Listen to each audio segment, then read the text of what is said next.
196 días de administración, 32 días para el comienzo de la segunda sesión ordinaria. En el primer turno hoy hablaremos con el portavoz del Partido Nuevo Progresista en el Senado, el senador Gregorio Matías. Tendremos a las 7 al director ejecutivo, uno de los principales ejecutivos de Physicians Correctional, aquí con nosotros en el estudio. Y luego hablaremos con el alcalde de Camuy, Gabriel Hernández, sobre no solamente esta situación del cobro por servicios de canales de voz, de comunicación, internet, teléfono, todo lo demás, sino que hay otras cosas también en el panorama que tienen que ver con la salud fiscal de los municipios y si va a haber consolidación o no, cómo él lo ve. Hablaremos con el presidente de los alcaldes federados a las 7:30 hoy.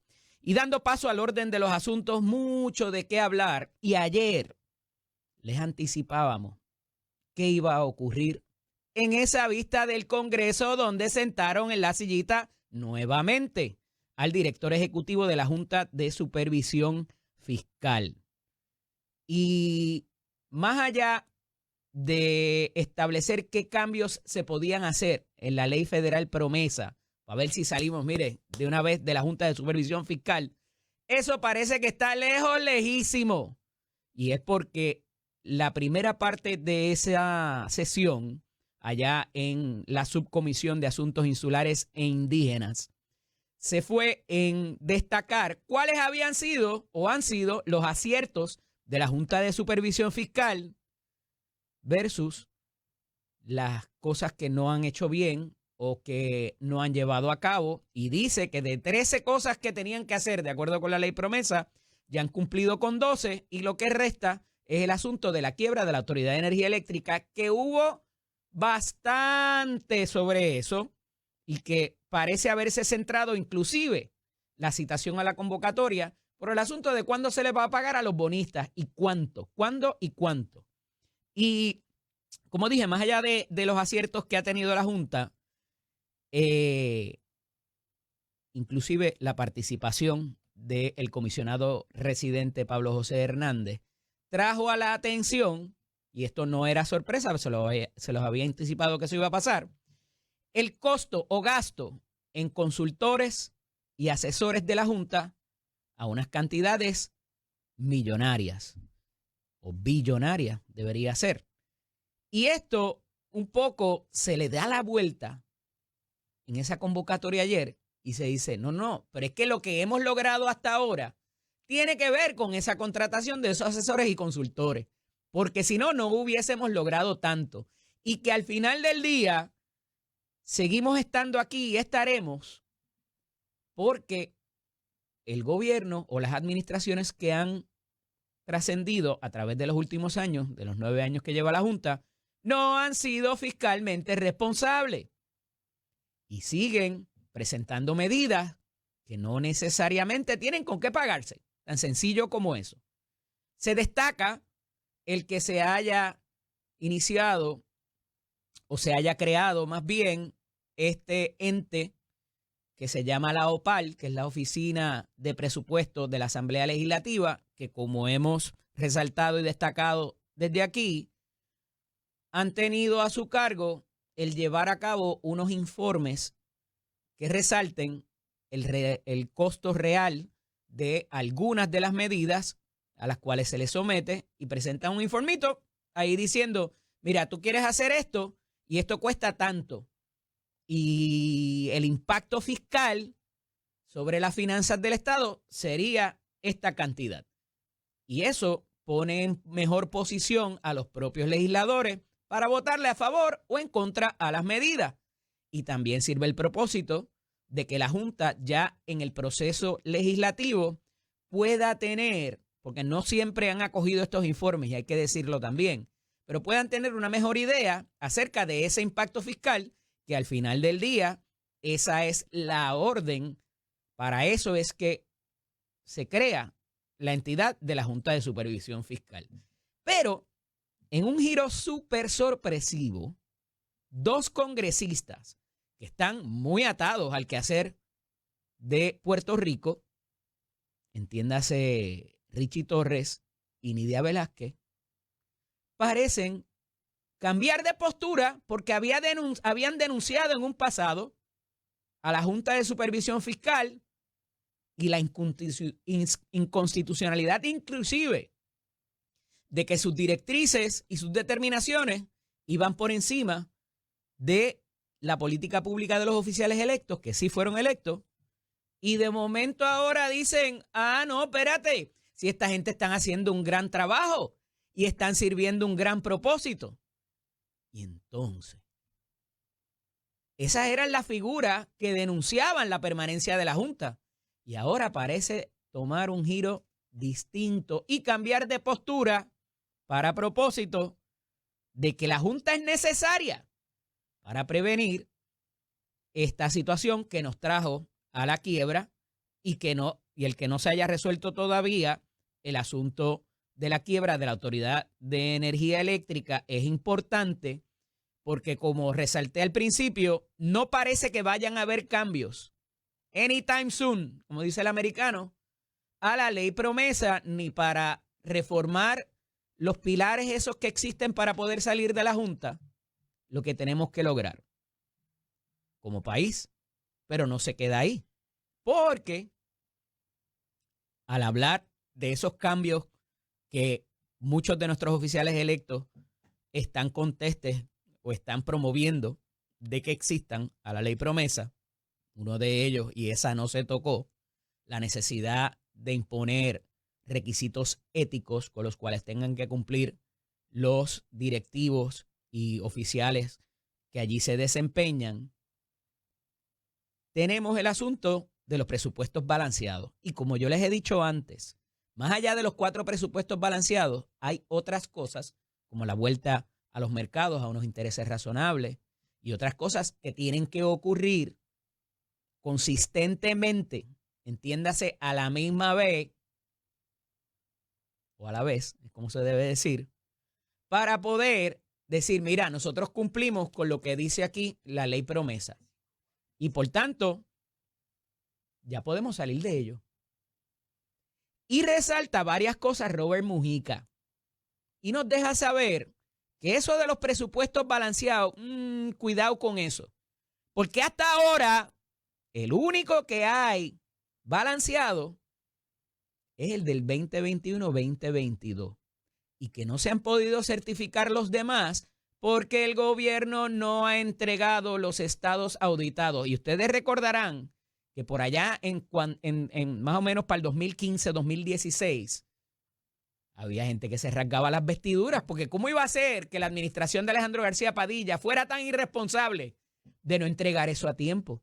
Ciertamente es un proceso complicado y el tener las 100 y pico de agencias más las corporaciones públicas y todo lo demás que entreguen todos los documentos necesarios para que un contador público autorizado estampe su firma en ese documento de lo que es realmente el gasto o el costo de correr el gobierno, es complicadísimo.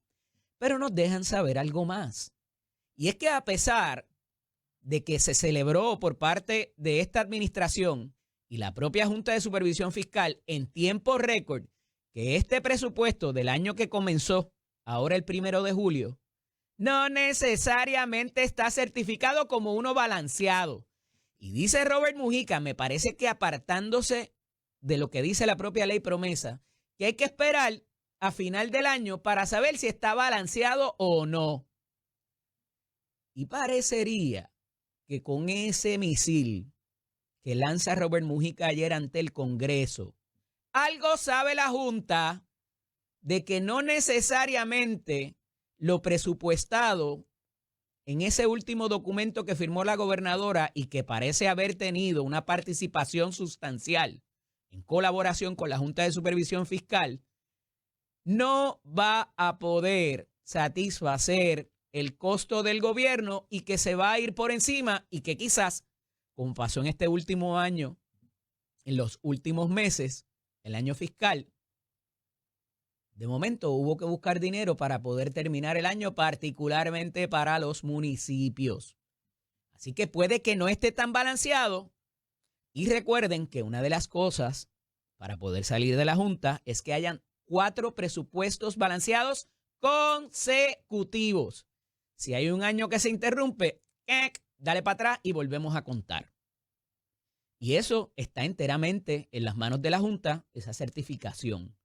Así que es súper interesante. Ahorita hay otro tema que tiene que ver, y le descubriré sobre esto que pasó ayer en la subcomisión del Congreso de los Estados Unidos y que tiene que ver también con lo que destaca Robert Mujica ayer desde la silla a preguntas de los diferentes congresistas.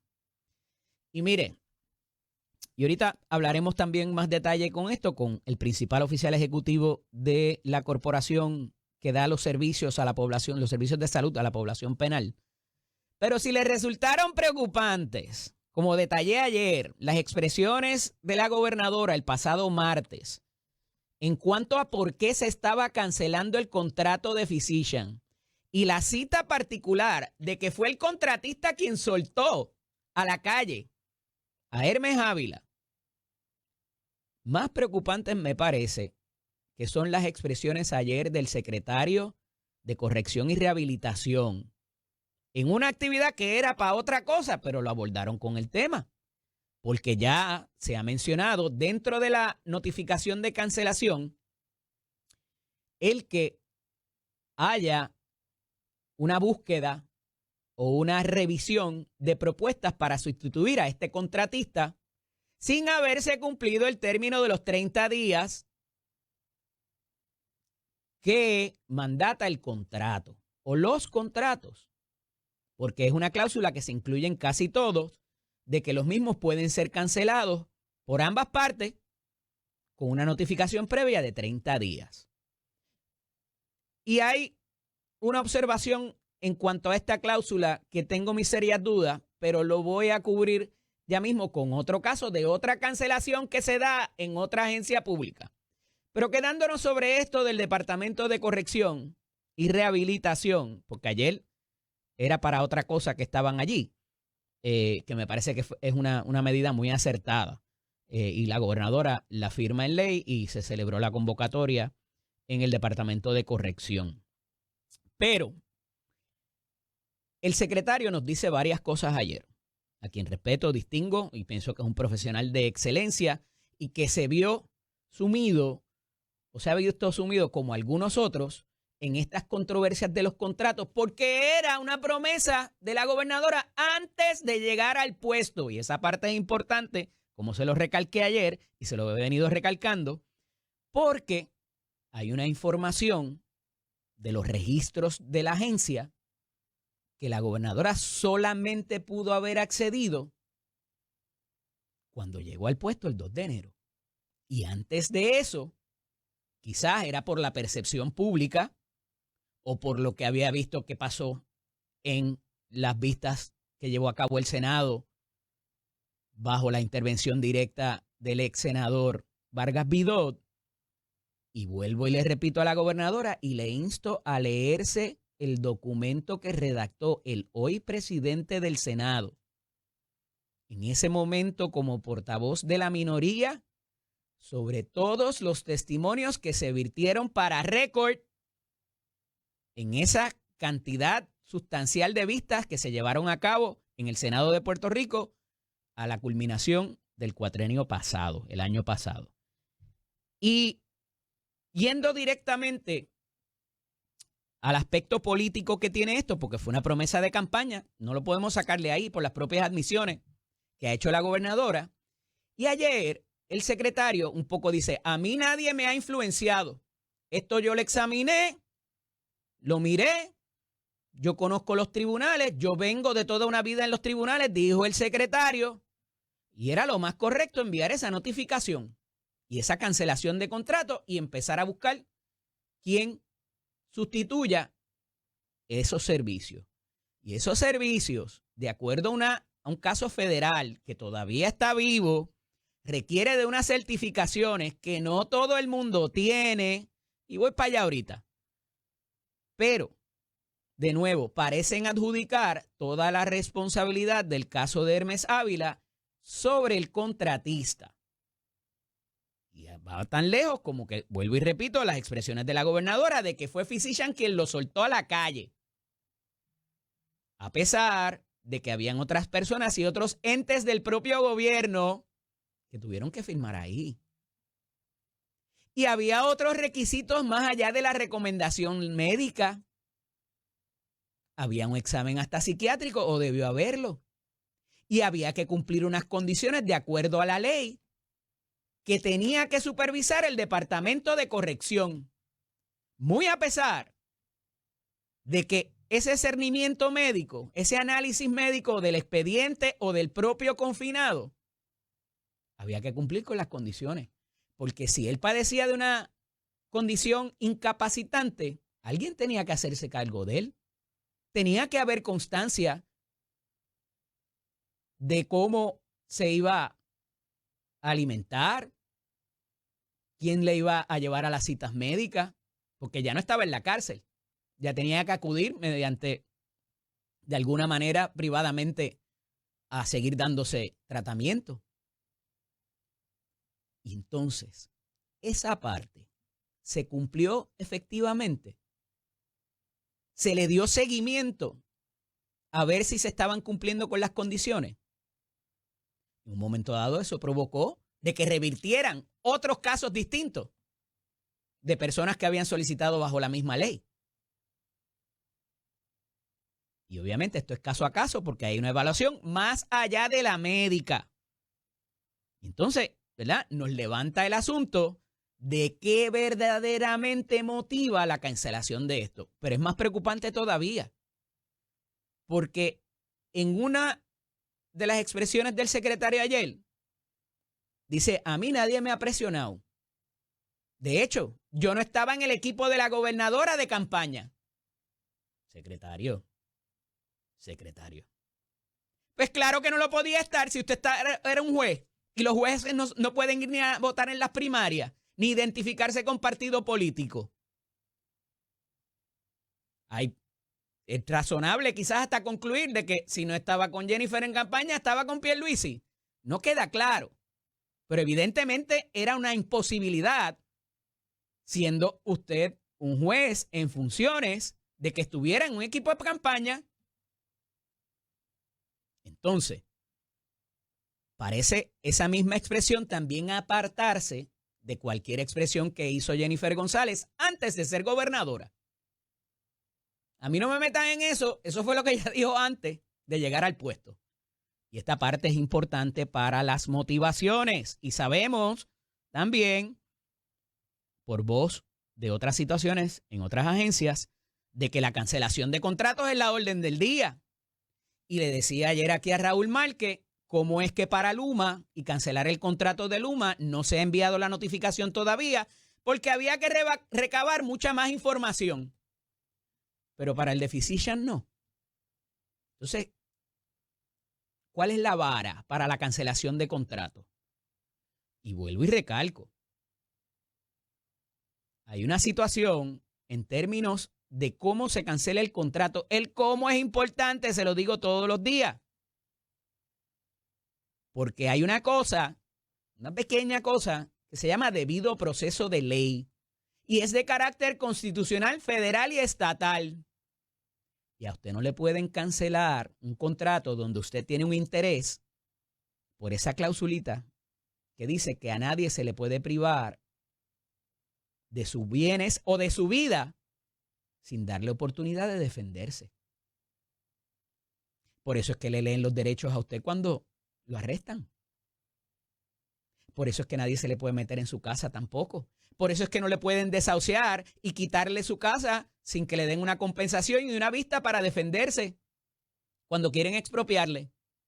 Todo eso obedece al debido proceso de ley que debe seguir el gobierno, el Estado todopoderoso, en caso de que quiera atentar contra sus bienes o hasta contra su vida.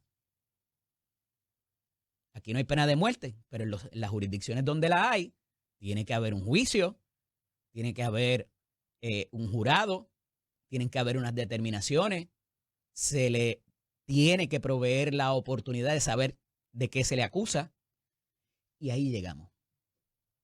porque esas notificaciones me parece que están carentes de ese pequeño requisito, donde se señale exactamente cuáles han sido las violaciones. Y de nuevo, la vara la elevó esta administración.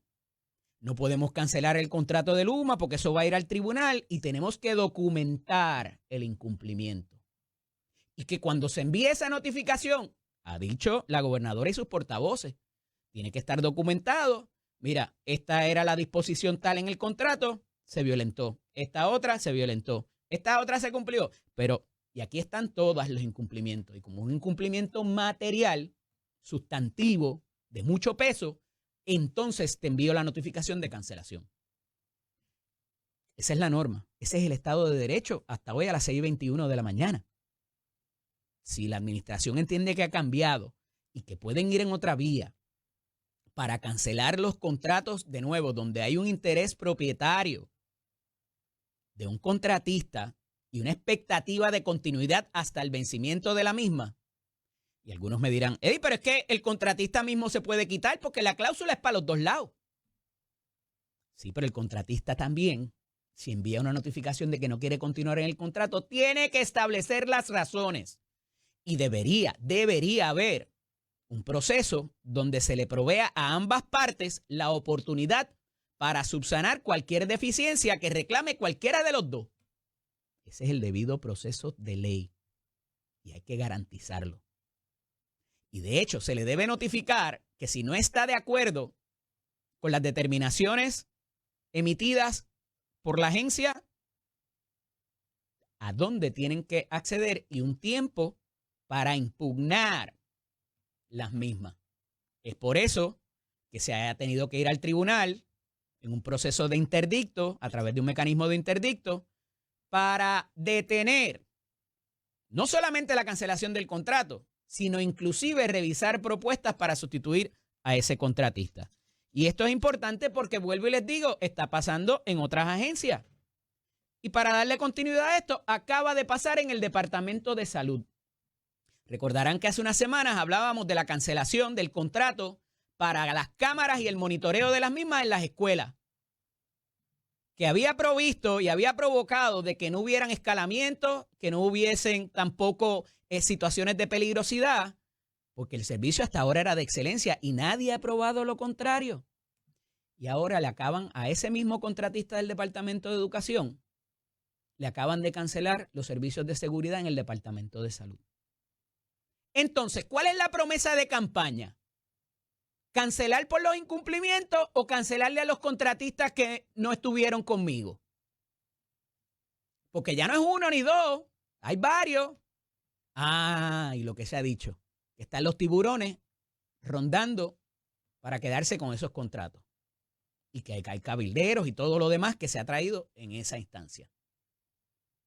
Y de nuevo, esta notificación del Departamento de Salud que me llega ayer, una sola página. Y se argumenta una sola razón, que es la cláusula que les hablaba ahorita, de que solamente te tengo que dar 30 días, porque eso es lo que dice el contrato. No me gusta el color de las camisas, pues te cancelo el contrato porque yo puedo, con simple y sencillamente, darte una notificación de 30 días. Deficiente. Y eso tiene consecuencias. Cuando acudan a los tribunales, yo me sospecho que nos va a terminar costando a todos. Y mire, ahorita cuando regresemos, les voy a hablar de otro asunto que tiene que ver con la tarifa de energía eléctrica. Y también tiene que ver con New Fortress. Pero les cuento ya mismo. Esto es Nación Z con el licenciado Eddie López. Quería tomarme unos minutos para hablar de lo de la energía, porque toda esta situación toma un giro bien interesante que tiene que ver con lo que es los contratos a largo plazo. Y hemos estado hablando toda la primera media hora acerca de los contratos, pero es que ayer hay otra expresión de la gobernadora donde, más allá de molestarse y denunciar las prácticas despreciables, como las llamó ayer en el Congreso, inclusive Robert Mujica, director ejecutivo de la Junta de Supervisión Fiscal, la gobernadora les dice, ok, no vamos a negociar así, pero no me puedes dejar desprovista del suplido de gas natural porque obviamente las plantas corren con eso y aquí hay unas situaciones de unas deficiencias, hay que hacer un mantenimiento de las plantas y estamos buscando generación adicional. Imagínate si no es suficiente la que tenemos ahora. Y eso pone en riesgo muchas cosas, como les decía ayer y los días pasados.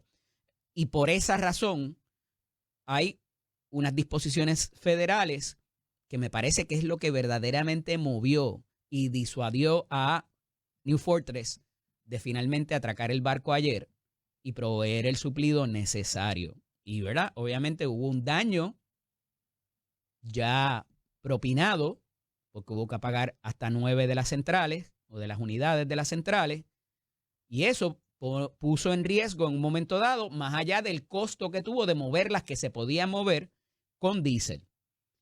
Y la gobernadora dice, ok, pues vamos a hacer un contrato de emergencia. Y cada vez que uno oye esos de los contratos de emergencia, es complicado. Porque cuando hay una emergencia declarada, hay unas cosas que se flexibilizan en la adjudicación de contratos. Y a veces, no digo que vaya a ser aquí, hasta no hay ni que ir a procesos competitivos. Pero a pesar de estas prácticas despreciables, la gobernadora dice, te voy a dar el contrato de emergencia para que me supla. Porque como no te he podido firmar el contrato grande de los 15 años a 20 billones de dólares, pues vamos a hacer esto porque es necesario, es vital, es esencial el tener ese combustible para las plantas y ese abastecimiento continuo, ininterrumpido. Y la gobernadora aborda también el asunto, mira, a esta gente no se les debe nada. Esa deuda del 2020 nunca existió porque la propia Autoridad de Energía Eléctrica que estaba en ese momento no certificó la misma, esa cantidad que son 9 millones, pero con los intereses desde el 2020 al 2025 alcanzan 12 millones. Y dice la gobernadora, aquí no hubo un reconocimiento de deuda. Y desde el 2020, en el contrato, se estipula entre las partes un procedimiento en caso de que haya alguna disputa por factura. Y tú, New Fortress, no lo has seguido. De hecho, no has enviado ni una notificación de eso. Lo levantas ahora para tratar de apalancar el que se te dé el contrato grande de los 20 billones de dólares para el suplido de gas de manera exclusiva. El monopolio.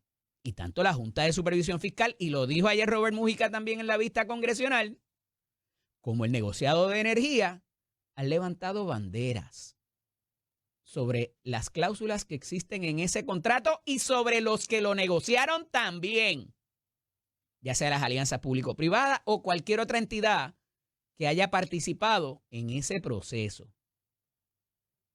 Y además de eso, saben que también lo que anunció Jennifer González y el zar de la energía con bombos y platillos, de renegociar el contrato existente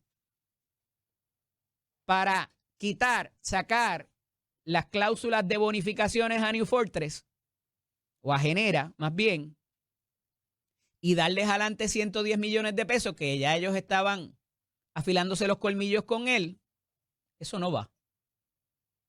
Al punto de que parecería, como he sostenido todos estos días, que las determinaciones del negociado de energía van contrario a lo que quería hacer la gobernadora y que eso pudiera tener consecuencias. Pero algo cambió porque ahora la gobernadora no habla de eso y quizá ya no sea tan bueno el ahorrarnos los $1,000 millones de dólares en bonos que estipula el contrato que la gobernadora heredó, hay que decirlo, pero se le adelantaban esos 110 millones de dólares. ¿Y por qué eso es importante a la fecha de hoy? Voy a explicar prontamente. Porque más allá de si ellos califican para los bonos, que tienen que justificarlo ante el negociado periódicamente, para lo que la gobernadora quería, ya se estaban haciendo unas reservas de $40 millones que el negociado de energía también dijo, párame eso ahí. Ningunos 40 millones de reservas. Esos 40 millones vinieron de un ahorro por combustible o por cualquier otra cosa. Y ya se llevaron la mitad en bonificaciones. Así que eso tiene que ir a los consumidores. Y anuncian hoy, en prensa escrita, con bombos y platillos, de que se va a dar una reducción a partir del 1 de agosto a los consumidores en su tarifa de casi 11 centavos el kilovatio hora. Espérate. ¿Cómo es? ¿Y cómo van a lograr eso? $40 millones equivalen a esa cantidad de centavos por kilovatio hora. Va a ser alrededor de $17 en una factura promedio residencial, para que tengan una idea. Pues cuando hablamos de millones o billones, usted al final del día lo que le importa es cómo le va a llegar su factura, ¿verdad? Y el pago de ella. Pero, evidentemente, al eliminar estas reservas, ni de piña ni de coco pa' genera. Gobernadora, ellos necesitaban esos millones de dólares porque tienen problemas a nivel mundial en su corporación. Entonces, van a tener que ir, como dice el contrato actualmente, periódicamente ante el negociado para decir, mira, los ahorros que he logrado, ya sea por mantenimiento, porque conseguí el combustible más barato, y es lo que verdaderamente debería pasar. Y que esa bonificación no sea automática y mucho menos de inicio. Que hay otras cosas que también se están enmendando en esas cláusulas que pudieran ser beneficiosos para Puerto Rico. Pues mire, quizá. Pero, corrijo, la reducción sería de 2 centavos por kilovatio hora. Pero pudiera hacerse sal y agua. Porque Luma, Genera y la Autoridad de Energía Eléctrica están pidiendo un aumento de casi 13 chavos en la revisión de la tarifa básica, porque no les da para operar la autoridad. Y nadie se dio cuenta de esto antes de firmar los benditos contratos, de que ese presupuesto que le estoy dando a mi gerente para que corra la operación no es suficiente. Y todavía queda más, porque hay 2 chavos más que van para el pago de las pensiones de los jubilados. Lo que pone en aprietos nuevamente a la situación de si va a subir o va a bajar, qué vamos a pagar. Entonces, complicado a esos efectos el asunto del futuro de la tarifa y lo que usted paga en su casa, porque no sabemos.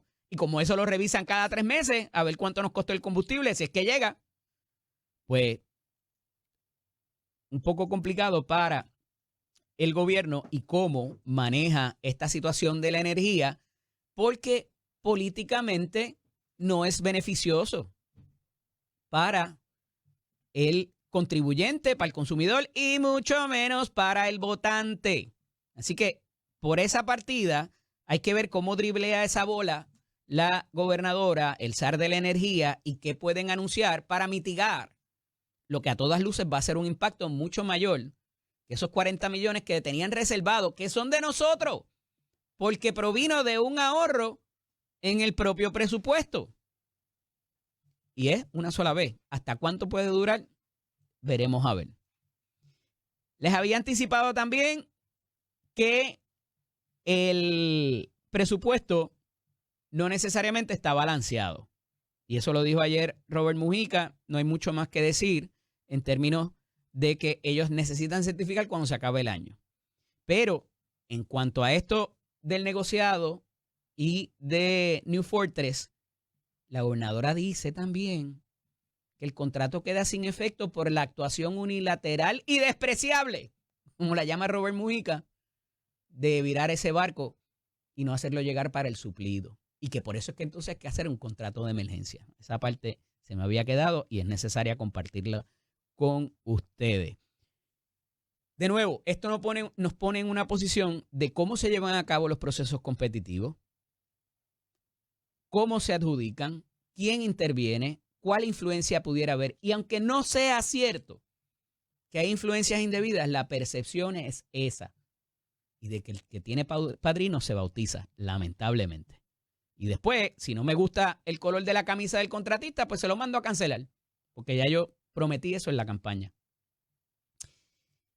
Otra situación, y saben que siempre cubro acá lo que pasa en los tribunales, y me parece que es necesario, mucho más allá de lo que se ha dicho, clarificar qué está pasando con este proceso ante el tribunal de la joven Audrey Nix, aquella que le gritó en la iglesia a Jennifer González, y que se buscó un caso por eso, pero después, saben que chocó unas patrullitas ahí en Piñones y agredió a los policías y todo lo demás, y que cuando llevaron el caso al tribunal, a la primera vista de determinación de causa, ella se desmayó y hubo un padecimiento de salud, la vista continuó.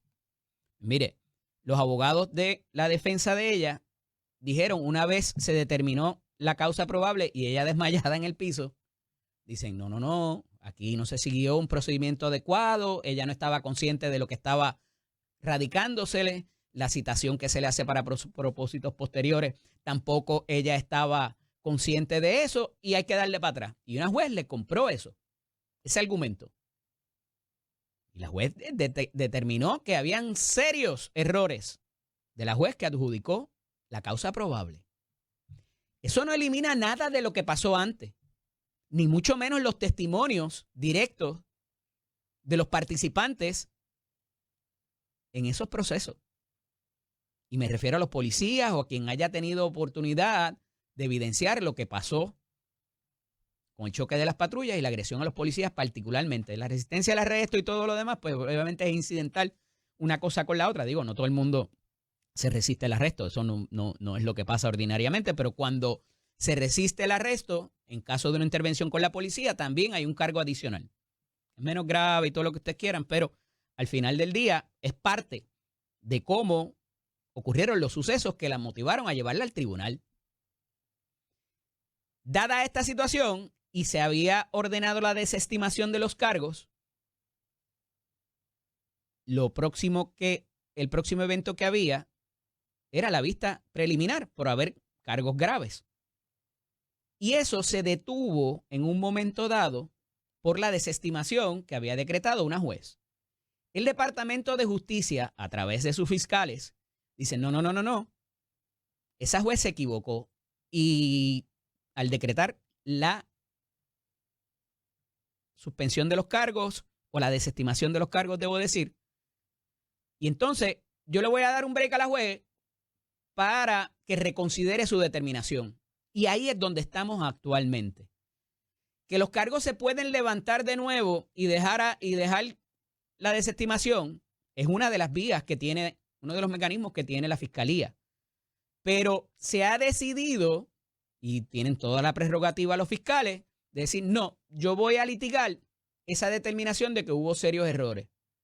Y me parece acertado porque teniendo ya ese strike en contra, si tú vuelves a presentar los casos, te lo van a levantar de que ya esto se desestimó y de que hubieron unos sucesos que fue en el proceso legal, no en los eventos que ocurrieron y propendieron a la erradicación de cargos.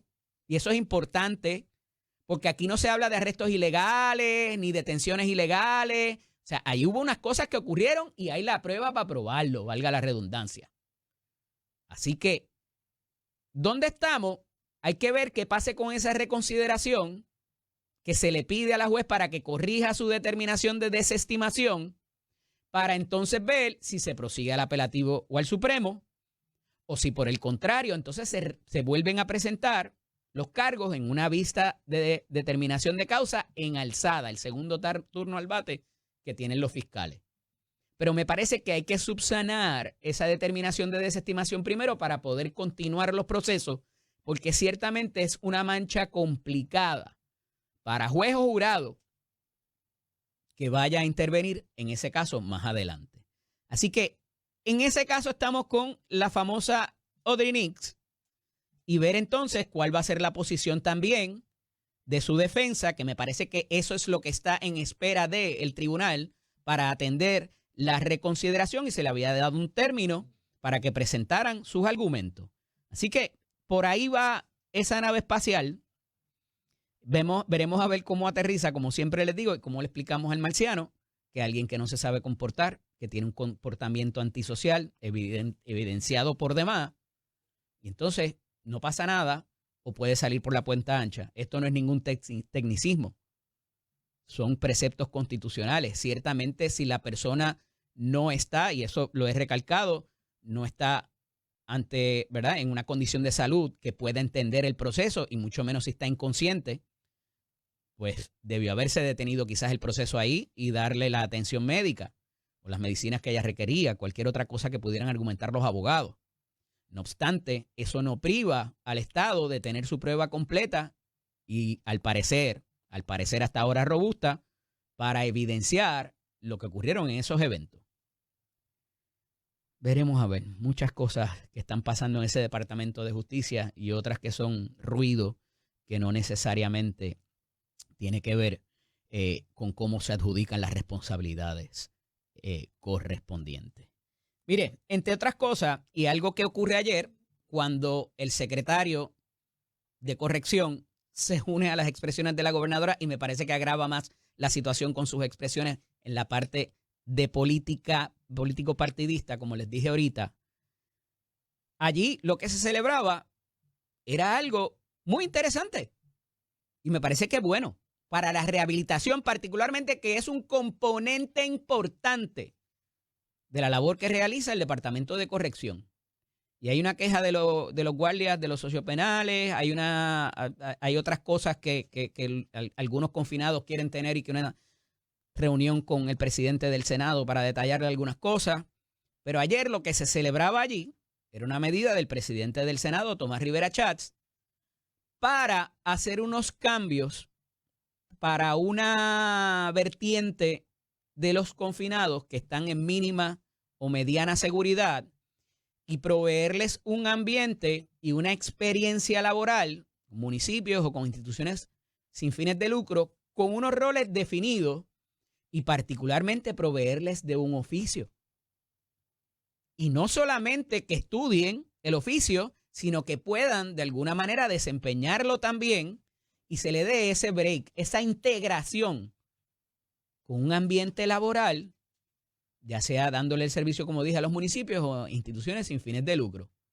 Y me parece que ese componente es importante, como les dije, porque le provee al confinado una luz al final del túnel. Mira, me equivoqué, caí aquí preso, pero más adelante hay vida, me puedo reformar y voy a tener unas habilidades para reintegrarme y no volver a delinquir, reintegrarme a la sociedad. Y me parece que es un paso acertado. Y obviamente hay unas condiciones y habrá unos reglamentos con los cuales hay que cumplir. De nuevo, esto no es para todo el mundo. Y tienen que verse otros requisitos como los que quizás se tuvieron que ver para que otras cosas pasaran, ¿verdad? Y eso es estrictamente el gobierno quien se encarga de certificar quién sí, quién no, y si cumple o no cumple para los procesos. Tan sencillo como eso. Y el Estado de Derecho, con la firma de la gobernadora, va a hacer ese. ¿Cuánto esto pueda beneficiar y a cuántos confinados puedan beneficiarse de esto? Pues lo veremos sobre la marcha cuando se mida qué es lo que ha pasado ahí. Otra cosa que firma la gobernadora ayer es el controversial proyecto.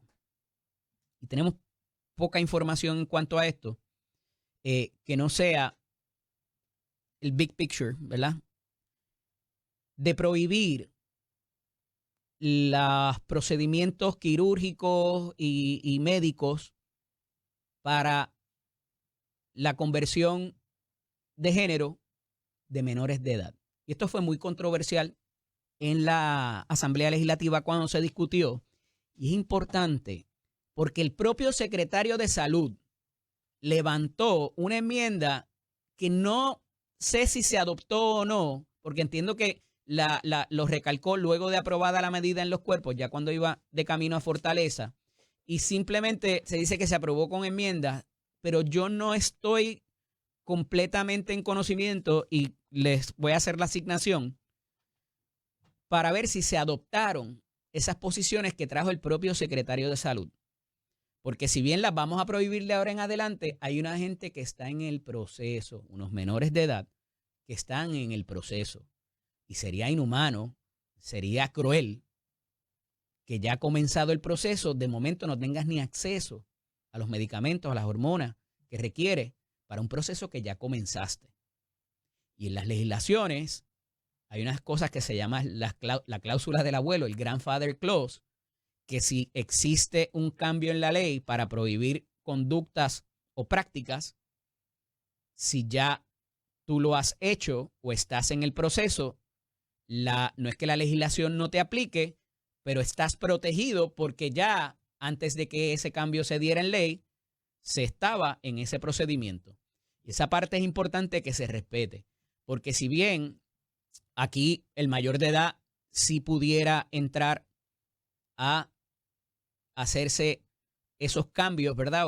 O esos procedimientos quirúrgicos en su mayoría, y los lista la legislación, hace un listado de ellas, la realidad es que cuando se trata de menores hay un interés adicional del Estado en cuidar por esos menores y que después, a largo plazo, no haya, ¿verdad? Algún tipo de resquemor o algún tipo de decepción o entrar en otros procesos mucho más complicados cuando esa mente esté debidamente formada. Y a estos efectos, me parece que el asunto que tiene más represión, por decirlo de cierta manera, es qué pasa con los facultativos médicos, con la empresa o inclusive el personal que asiste a ese médico en llevar a cabo en esos procesos donde se pudieran radicar inclusive acciones criminales contra ellos. Porque al final del día uno acude ante el médico para esos procesos. Así que me comprometo con ustedes a traer más información, a ver qué finalmente, cómo terminó este tipo de procedimiento y qué hay en ese proyecto y qué no hay, y si se adoptaron particularmente las posiciones de Víctor Ramos, secretario de Salud, a los efectos de los jóvenes que están en su proceso. Miren, otro incidente que culmina con una consecuencia lamentable. 2 vecinos, por una discusión de alegada música y del volumen de la música, ambos con licencia para poseer y portar armas, uno le da muerte al otro. 23 impactos de bala, Chero, 23. Dicen abogados, y ayer en Jugando Pelota Dura había uno de ellos, que en la entrada, la implementación de la doctrina de la ley del castillo, esta situación de la proporcionalidad que tiene que existir para poder reclamar la legítima defensa, quedó una laguna legal y que no necesariamente eso se ha adaptado y que va a requerir que el Supremo quizás pueda dar más información en cuanto a si tiene que ser proporcional y hasta cuándo uno debe detenerse en cuanto a repeler el ataque, al cual uno objetiva o subjetivamente, debo decir, pudiera entender que su vida o sus bienes están en peligro, los suyos o los de terceros. Entonces, aquí hay disposiciones legales para realizar esa defensa de uno contra otro, pero ciertamente, y a vuelo de 100,000 pies de altura, parecería ser excesivo el propinarle 23 impactos de bala a un ser humano con quien se tiene una desavenencia y quizás también examinar cuál fue la dinámica previa al incidente de bala y cuánto esa persona quizás haya provocado a la otra. Todo eso todavía queda por verse, será objeto de argumentos en el tribunal para una cosa o la otra. Cuando regresemos, está con nosotros uno de los principales oficiales ejecutivos de Physician Correctional. Aquí con nosotros hablaremos de él, sobre quién es Physician y qué servicios dan y las certificaciones que son esenciales de acuerdo con la legislación y la jurisprudencia federal. Regresamos en breve. Esto es Nación Z con el licenciado Eddie López atrás. Y vamos a apartarnos un poquito de la política. Y está conmigo aquí en el estudio el doctor Raúl Villalobos y Díaz, presidente y oficial ejecutivo principal de Physicians Correctional. Buenos días, doctor, bienvenido. Buenos días y muchas gracias por la oportunidad. Physicians Correctional, ¿de qué cabaña de Montana o de Wisconsin o de las Dakotas? ¿De dónde viene esa compañía? Porque el nombre es en inglés, debe venir de Estados Unidos.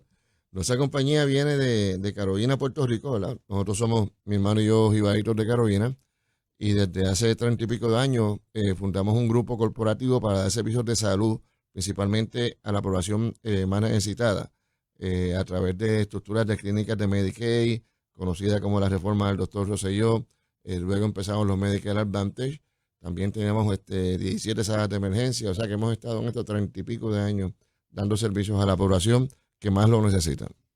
La compañía, más allá de los servicios que ustedes proveen, ¿se compone de quién? ¿Cuánta gente tienen trabajando allí? ¿Son todos puertorriqueños? Sí, bueno, la mayoría son puertorriqueños o residentes bona fides en Puerto Rico. Tenemos en la parte de corrección 300 empleados directos, también supervisamos 300 que son empleados de corrección que por una delegación del contrato están bajo nuestra supervisión, y tenemos algunos 300 más a nivel comunitario, y en Estados Unidos cerca de 200. No todos los empleados son médicos, me imagino, me intuyo que debe haber personal administrativo y de otras. Hay mucho personal administrativo, 100 y pico médicos, tenemos personal psicólogo de maestría, de doctorado, trabajo social de maestría, de bachillerato, enfermeros graduados de maestría, de bachillerato, enfermeros prácticos, tenemos terapista físico. Es una facultad muy holística y muy comprensiva. ¿Cómo uno hace eso? ¿Cómo uno llega ahí? Pues mire, con mucho esfuerzo, con mucho trabajo, con mucha preparación, con mucho autoeducación. Tuvimos la suerte en el carácter individual que empezamos con el gobierno hace muchos años, cuando estaba aquí la figura del servicio público. Y de hecho, uno de nuestros primeros trabajos fue trabajar para el Departamento de Salud en el programa de salud confinado. Por eso que teníamos siempre una conexión emocional muy fuerte con ese servicio, hace ya 40 años. Y luego nos fuimos por 20 y pico de años de ahí y regresamos hace 7 años. Vamos a entrar en la parte de los confinados porque es ¿verdad? La orden del día o de la semana o del mes, y yo creo que esto va a seguir dando de qué hablar, pero evidentemente para el confinado no se puede parar y ir a su médico de predilección o al hospital que quiere. Está sujeto a lo que el proveedor que contrate el Estado. Así es. Eso es así. Y para eso, para poder inclusive competir, para dar esos servicios, ¿qué requiere ahora mismo el ordenamiento jurídico y la contratación cuando se revise una propuesta, doctor? Bueno, debería ser un grupo que tenga experiencia en lo que es salud correccional. ¿Por qué debería ser? Porque el sistema de salud correccional es un reflejo aumentado de lo que es nuestra comunidad. Son personas que tienen muchos problemas. 70% de ellos han tenido historial activo de salud mental, han tenido historial de uso de sustancias en un 70%, aunque es una población relativamente joven, 50% tienen enfermedades crónicas de salud, y eso pues los hace merecedores de mayor servicio. Pero sobre todo, la máxima legal o constitucional que gobierna los servicios de salud correccional es que al tener un ciudadano privado de su libertad, que no puede ir como cualquiera de nosotros, voy a la sala de emergencia de la esquina o llamo al vecino que me lleve, sino que dependemos del sistema de seguridad. Primero, una reja, una pared. Segundo, un oficial correccional que tiene que comunicar que tengo que recibir servicio. Otro confinado que, dada la muy particular estructura social de la cárcel, a veces podría interferir en ese deseo del confinado en asistir, pues se hace urgente, obligado, que haya un servicio de Access to Care que conocemos como SITCOR, y un personal nuestro de salud tiene que ir diariamente a todas las áreas de vivienda para asegurar que el confinado tenga la libertad de, libre de un oficial, libre de otro compañero confinado, libre de esa barrera física, de ese portón, de esa pared, pueda decir yo necesito algún servicio médico. Y esa parte es importante entenderla porque, vuelvo y repito, no es un paciente cualquiera privado al estar confinado. Pero quería ir primero a esa parte de lo que requiere actualmente la contratación gubernamental para proveer esos servicios. ¿Qué tiene que tener esa corporación, esa compañía en su mochila cuando llega allí a licitar? Por decirlo de cierta manera, sé que es un requerimiento de propuesta. Ustedes están dando este servicio creo que desde el 2011. Desde el 2017. 17, Sí. ok. Cuando ustedes llegaron allí, ¿qué ustedes tuvieron que evidenciarle al gobierno que tenían para participar? Demostrar el conocimiento primero de lo que era salud correccional, ¿verdad? Porque nuestros directivos, entre ellos, habíamos tenido experiencia desde muy jóvenes a través del servicio público que antes existía y habíamos trabajado a través del Departamento de Salud confinado. De hecho, muchos de los médicos que quedaban allí habían sido nombrados bajo nuestra incumbencia como director ejecutivo.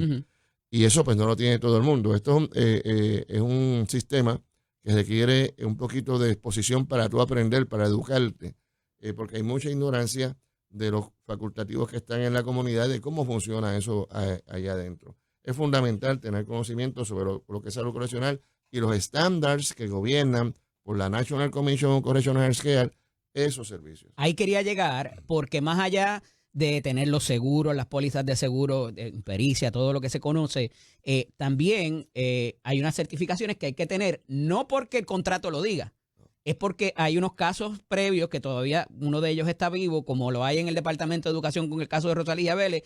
Hubo un caso, una acción de clase contra contra el gobierno de Puerto Rico y hubo otros en otras jurisdicciones de Estados Unidos que mandatan tener ciertas cosas acreditadas para el personal el cual ustedes dirigen o que están bajo la sombrilla de la empresa, ¿correcto? Correcto, sí. Y eso es significativo para poder determinar que el gobierno está cumpliendo con las obligaciones constitucionales que tiene contra esa clase, que si bien perdió unos privilegios, principalmente el privilegio de libertad, eso en cierta manera, y esto es difícil de entender, le aumenta lo que tiene que ver en el acceso a salud, porque no tiene una libre albedrío de poderlo gestionar personalmente. Por eso, desde los años 70, la American Medical Association dedicó un capítulo para poder tratar de uniformar los estándares de servicios para la población correccional, que antes llamaban salud a confinado, y eso luego, en un caso que hubo en Texas, Esther versus Camber, en 1976, pues